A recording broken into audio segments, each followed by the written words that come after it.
So very good morning all of you. Today we are doing chapter number 4, Landscape of a Soul by Nethele Toververoy. This is chapter 4th of your Hornbill books. So today we'll read this chapter and different forms of art in different countries. How they feel, how they create is all in this chapter. Now I start reading the chapter and then I'll be explaining you the chapter. A wonderful old tale is told about a painter, Wu Daozi, who lived in the 8th century. His last painting was a landscape commissioned by Tang Emperor Xuanzong to decorate a palace wall.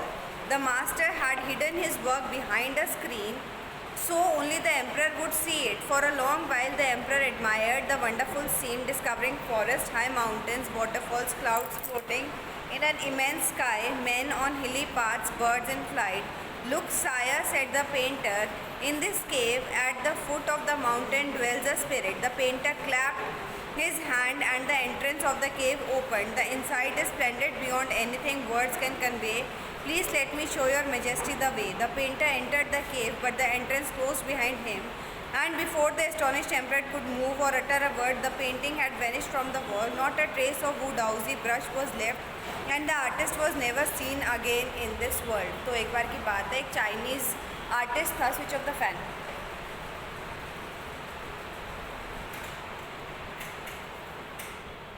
एक ऐसी कहानी है कि एक Chinese art painter था जिसका नाम था वू डाउजी, और उसको राजा के लिए 8th सेंचुरी की बात है, और उसका जो वहाँ का एम्परर था उसके लिए कुछ पैलेस वॉल्स को डेकोरेट करने के लिए कहा गया. तो उसने बहुत अच्छी पेंटिंग्स वगैरह बनाई और उसने उसके ऊपर कपड़ा डाल दिया और कहा कि सबसे पहले जो है राजा ही उसको देखेगा.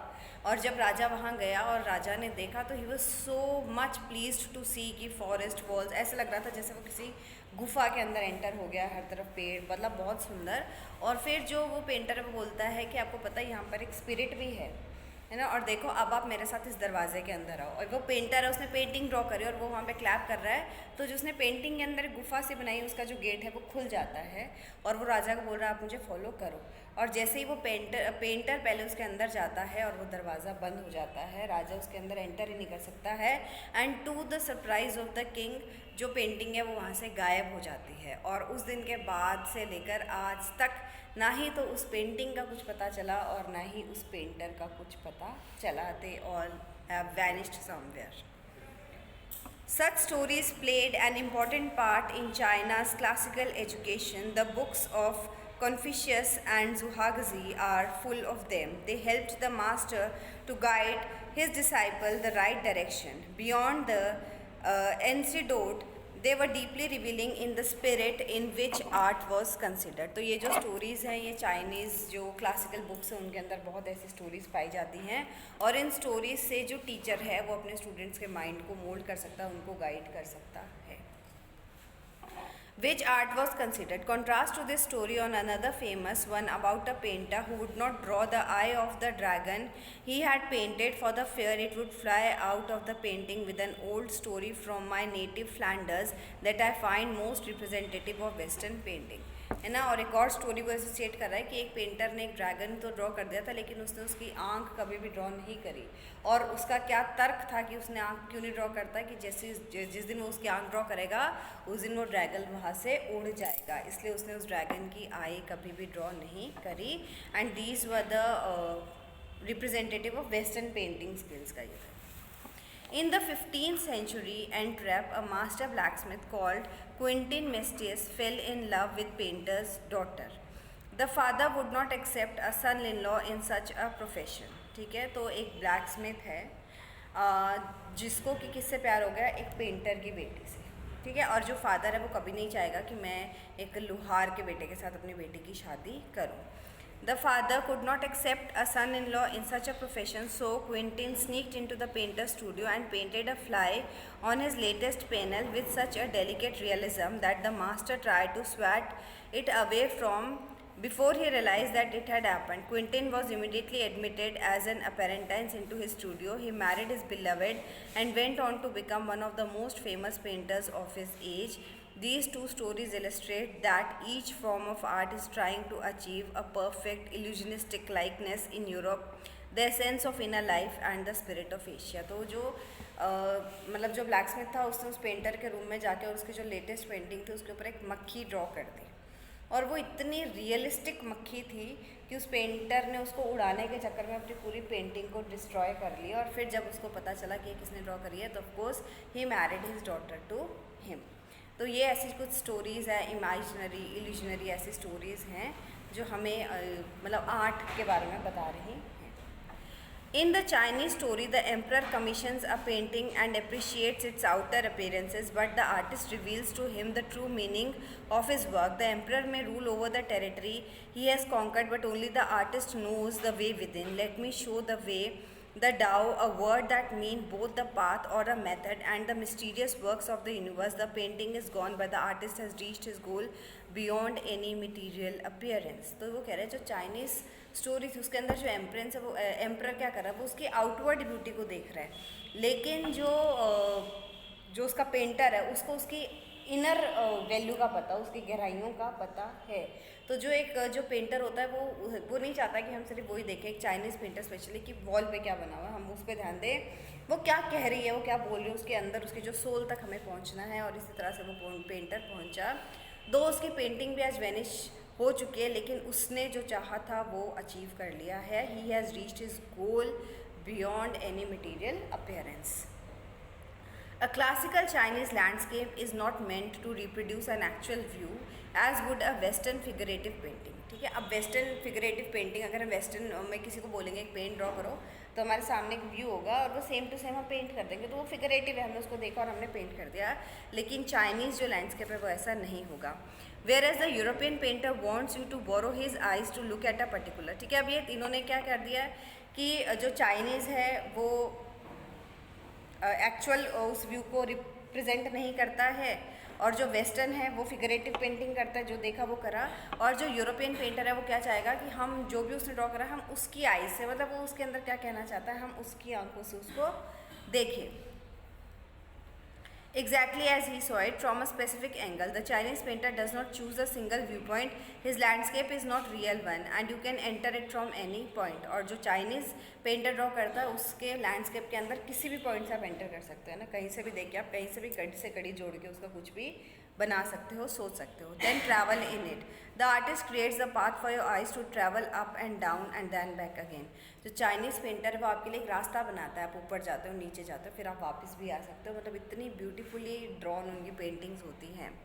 In a leisurely movement, this is even more true in the case of horizontal scroll, in which it is up to move on the other adds a dimension of time which is unknown in any other form of painting. It also requires the active participation of the viewer who decides that what pace he will travel through the painting. The participant which is physical as well as mental. The Chinese painter does not want you to borrow his eyes, he wants you to enter his mind. The landscape is an inner one, the spiritual and conceptual space. तो जो एक Chinese painter है वो ये नहीं चाहता कि आप उसकी आंखों से उसकी पेंटिंग को देखो, वो चाह रहा है आप उसके स्पिरिट के अंदर घुस जाओ, उसके आत्मा के अंदर घुस जाओ और आप उस पेंटिंग के अंदर ही अपने आप को एकदम फील करो। You must have the pleasure of looking that painting leisurely, है ना, आप उसके अंदर एकदम खो जाओ।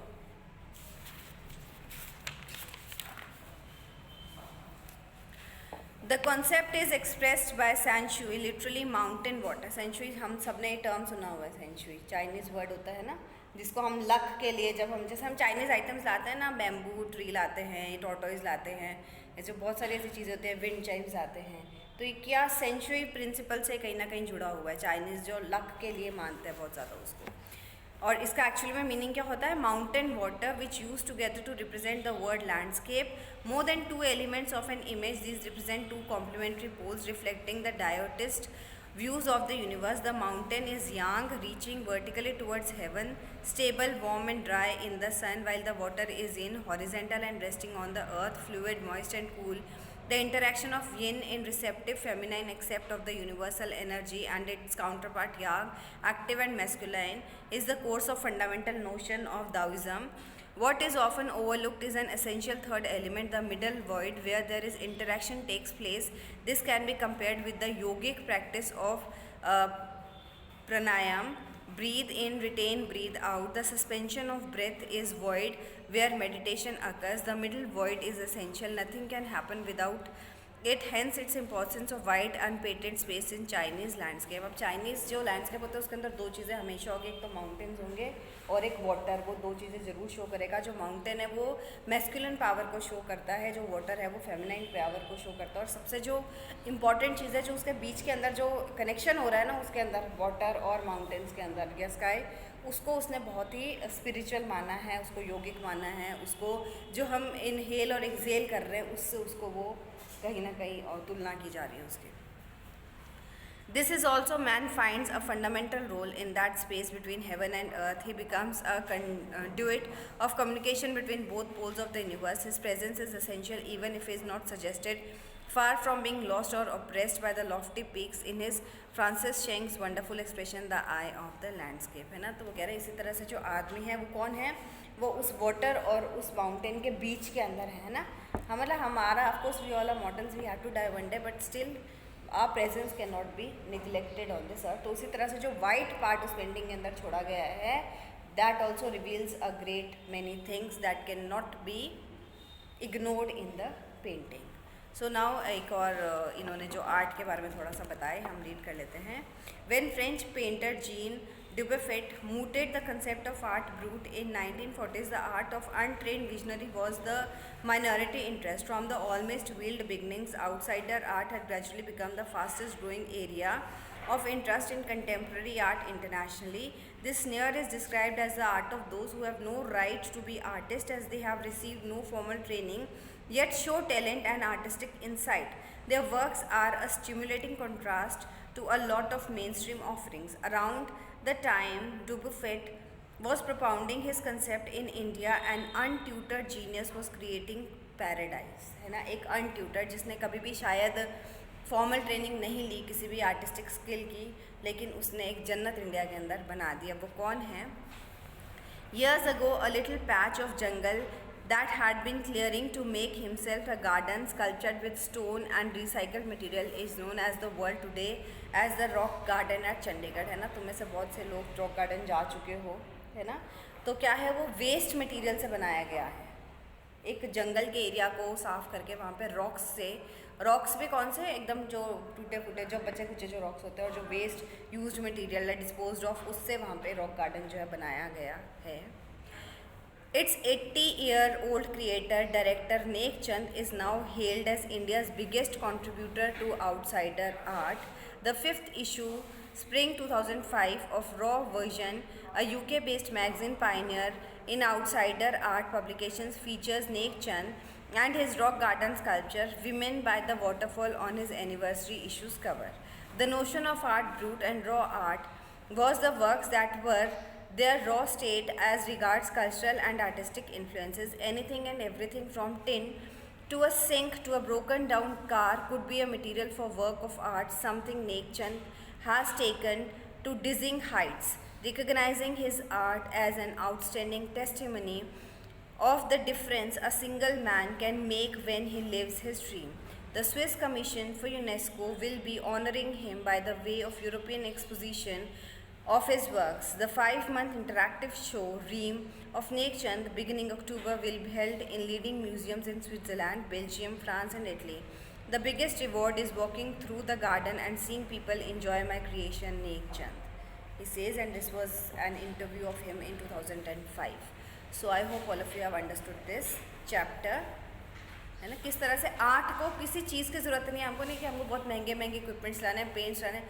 आर्ट किसी भी चीज़ को, हम एक खाली प्लास्टिक की बोतल को भी आर्ट का फॉर्म दे सकते हैं। हम किसी भी चीज़ के, एक पेन्स, किसी भी चीज़ से हम पता नहीं क्या क्या बना सकते हैं और हमको वो कहाँ किससे नेम एंड फेम मिल जाए, we never know. So with this we end the class here. I hope the chapter is clear. Have a good day all of you.